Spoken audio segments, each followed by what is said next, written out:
So then the next issue that Ijaz Hamed and the other guys came, they asked me for more information. So I got them to read John chapter 6 of the Bread of Life, and I noticed that in Matthew, about the Bread of Life, he mentions there's 157 words on the Bread of Life, on the feeding of the 5,000.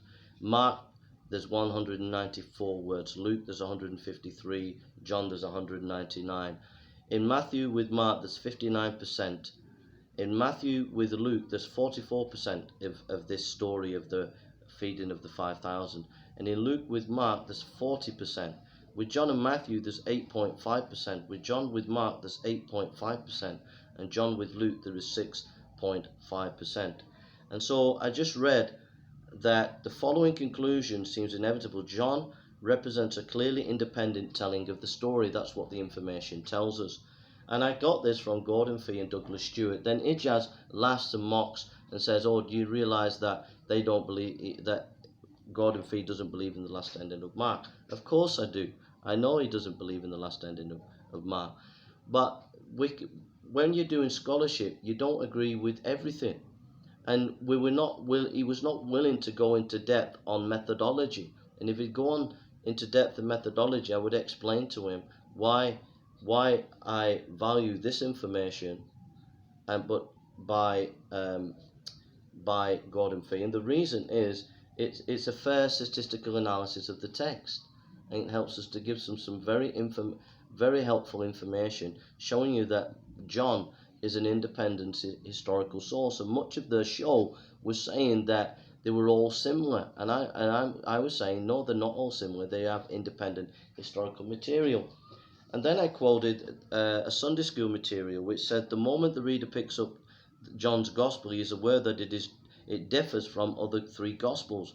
Because then they asked, well, why does it mention bread of life in John and not the others? And I read this: the moment a reader picks up John's Gospel, he is aware that it differs from the other three Gospels. There is no genealogy, no manger scene, no boyhood, no baptism, no temptation. Others dealt with those details. John desired to solidify in the minds of all generations the identity of Jesus. Then they cut me off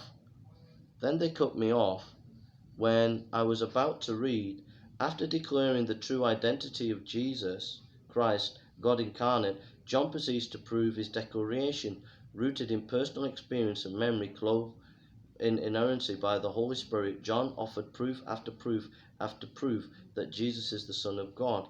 He offered prophetic proof. In John chapter 1, 6:33, John the Baptist burst on the scene in human history. He offered conversational proof. John also included a series of conversations of proof of Jesus' identity. Jesus, God eternal, in John 1:1, John began his gospel with a simple yet profound declaration: in the beginning was the Word, and the Word was with God.